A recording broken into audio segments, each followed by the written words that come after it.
Hello दोस्तों। तो आज आप सभी को हमारे यूट्यूब चैनल वॉरियर मास्टर में स्वागत है। यदि आप लोग क्लास 10th के स्टूडेंट हो तो इस वीडियो को स्किप मत करना और वीडियो को अंत से अंत तक देखने का प्रयास करना, क्योंकि आप लोग को यहाँ से ढेर सारे ऑब्जेक्टिव क्वेश्चन जो कि अर्थशास्त्र से कंप्लीट होने वाला है। हमारा चैप्टर नंबर आज कौन सा है? First chapter. हम लोग का क्या फर्स्ट चैप्टर है कि अर्थव्यवस्था और इसके इतिहास के बारे में क्या हम लोग को जानना है। तो हम लोग पहले जानेंगे कि अर्थव्यवस्था का परिचय, अर्थव्यवस्था का तुम्हारा परिचय जानना है। हम लोग को अर्थव्यवस्था का परिचय जानेंगे। तो हम लोग को पहले तो हम लोग को जानना पड़ेगा कि अर्थव्यवस्था किसे कहते हैं। अर्थव्यवस्था किसे कहते हैं? तो दोस्तों, अर्थव्यवस्था की परिभाषा हम लोग कुछ इस प्रकार से देंगे कि मनुष्य अपनी जीवन यापन करने के लिए जो कोई व्यवस्था, आर्थिक व्यवस्था बनाता है ना, उसे हम लोग क्या कहेंगे? आर्थिक व्यवस्था। इस परिभाषा को हम लोग एक बार और रिपीट कर लेते हैं ताकि अभी हम लोग को याद हो जाए। अर्थव्यवस्था जीवन यापन करने के लिए अपनाई गई आर्थिक व्यवस्था को ही अर्थव्यवस्था कहते हैं। बच्चों, ये मैंने खुद से परिभाषा बनाया है, आप लोग को इतना आसान भाषा में परिभाषा कहीं से नहीं मिलेगा। तो यहाँ पे देखिए, आपको एक ऑब्जेक्टिव क्वेश्चन बताया जा रहा है। कौन सा ऑब्जेक्टिव क्वेश्चन? तो चलिए देखते हैं। जैसा कि आप लोग को बताया जा रहा है कि अंग्रेज़ों ने भारत पर किस प्रकार से शासन किया था, किस नीति के द्वारा। तो आपको बताना है कि अंग्रेज़ों ने फूट डालो और शासन करो की नीति अपना करके क्या किया था, हमारे भारत में बहुत दिनों तक शासन किया था। तो दोस्तों, अब हमारे पास क्या है, हम लोग को जानना है उपनिवेशवाद की परिभाषा। क्या? उपनिवेशवाद की परिभाषा। उपनिवेशवाद किसे कहते हैं? दोस्तों, यह भी आपके लिए 2 नंबर में प्रश्न पूछे जाते हैं। आप लोग को जो भी यहाँ पढ़ाया जा रहा है उसका PDF आप लोग को मिल जाएगा वीडियो के डिस्क्रिप्शन या कमेंट सेक्शन में। तो उपनिवेशवाद, जब कोई शक्तिशाली राष्ट्र के द्वारा किसी कमजोर राष्ट्र पर अपना शासन कायम कर लिया जाता है तो वह कमजोर देश या राष्ट्र उस शक्तिशाली राष्ट्र का उपनिवेश कहलाता है। यानी कोई ताकतवर यानी शक्तिशाली राष्ट्र जो होगा वह किसी कमजोर राष्ट्र पे क्या करेगा, अपना शासन व्यवस्था बना लेगा या फिर कायम कर लेगा उस पर, तो उसे हम लोग क्या कहेंगे? उपनिवेशवाद कहेंगे। तो आई होप कि आपको ये टॉपिक क्लियर हो चुका होगा। तो चलिए हम लोग नेक्स्ट टॉपिक की ओर आगे बढ़ते हैं कि आपको क्या कह रहा है कि ये ऑब्जेक्टिव टाइप क्वेश्चन है। ये क्वेश्चन आप लोग को पूछा जाता है, VVI क्वेश्चन है, या VVI क्वेश्चन है, VVI क्वेश्चन है। अर्थव्यवस्था एक आजीविका अर्जन की प्रणाली है। अर्थव्यवस्था का संबंध वस्तुओं के उत्पादन से होता है। तो आपसे यहाँ पूछा जाएगा कि अर्थव्यवस्था का संबंध किससे होता है? तो आपको बताना है वस्तुओं के उत्पादन से। अर्थव्यवस्था एक अर्जन की प्रणाली है। किस चीज़ की अर्जन की प्रणाली है? तो आपको बताना है अर्थव्यवस्था एक आजीविका अर्जन की प्रणाली है। तो आप लोग स्क्रीनशॉट भी मारना चाहते हैं तो इसका स्क्रीनशॉट भी ले सकते हो। तो दोस्तों, आपको यहाँ पे कह रहा है कि कुछ अर्थशास्त्रियों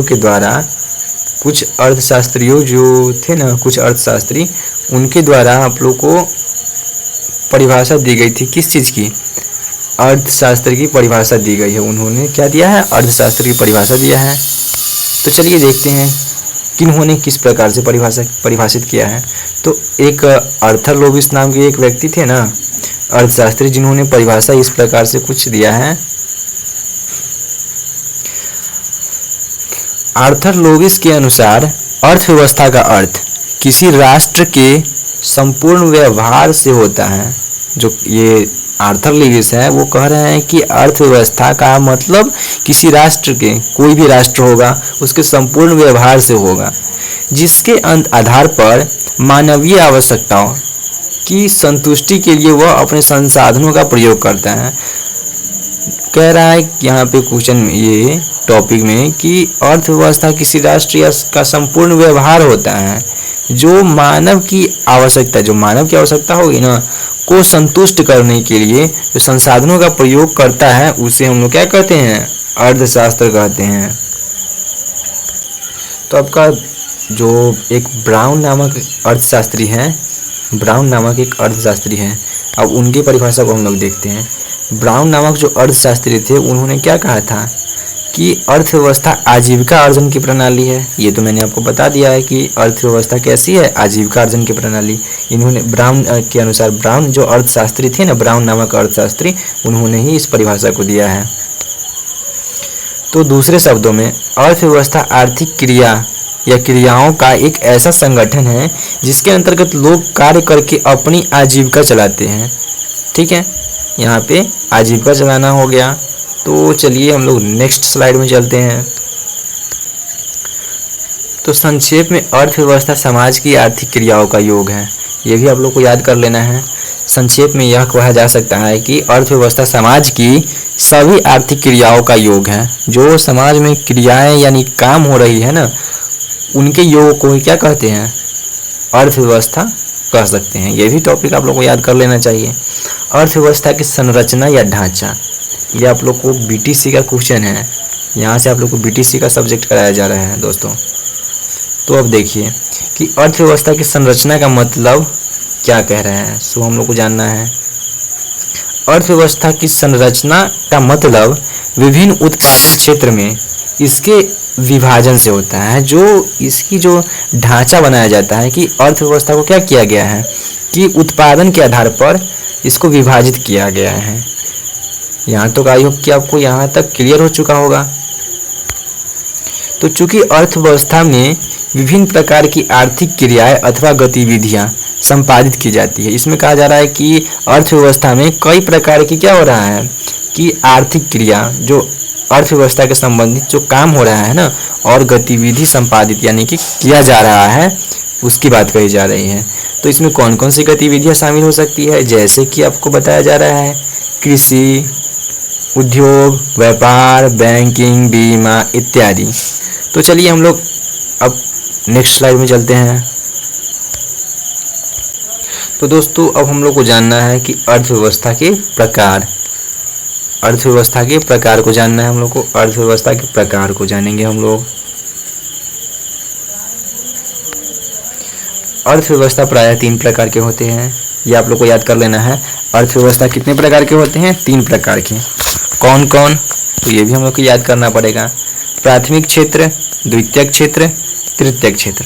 दोस्तों प्राथमिक क्षेत्र को हम लोग कृषि क्षेत्र के नाम से भी जानते हैं, द्वितीयक क्षेत्र को हम लोग औद्योगिक क्षेत्र के नाम से जानते हैं, तृतीयक क्षेत्र को हम लोग सेवा क्षेत्र के नाम से जानते हैं। तो आई होप कि यहाँ तक आप लोग को कोई दिक्कत नहीं होगा। तो चलिए हम लोग नेक्स्ट स्लाइड में चलते हैं। नहीं है, अरे यार, ठीक है।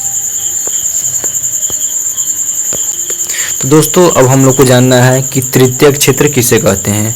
तृतीयक क्षेत्र किसे कहते हैं, सो जानेंगे हम लोग तृतीयक क्षेत्र किसे कहते हैं। तो आई होप कि मैं जानता हूँ कि कितने बच्चों को ये टॉपिक पता होगा। तृतीयक क्षेत्र, तृतीयक क्षेत्र को सेवा क्षेत्र भी कहा जाता है। इसके अंतर्गत बैंक और बीमा, परिवहन, संचार और व्यापार आदि क्रियाएं सम्मिलित होती हैं। यह क्रियाएं प्राथमिक और द्वितीयक क्षेत्र के क्रिया की सहायता के बिना पूर्ण नहीं हो सकती है, इसीलिए इसे सेवा क्षेत्र कहा जाता है। बच्चों आपसे पूछा जा सकता है कि तृतीयक क्षेत्र को हम लोग सेवा क्षेत्र क्यों कहते हैं, तो आपको यही आंसर बताना है कि यह क्रिया जो सेवा क्षेत्र में जो काम होता है वह प्राथमिक क्षेत्र और द्वितीयक क्षेत्र की सहायता के बिना से पूर्ण नहीं हो सकता है, इसीलिए हम लोग क्या कहते हैं, सेवा क्षेत्र को, सॉरी तृतीयक क्षेत्र को सेवा क्षेत्र कहते हैं। तो आप लोग को यदि पीडीएफ चाहिए तो यहाँ दोस्तों, तो यदि आप लोग को यह हमारा वीडियो अच्छा लगा हो तो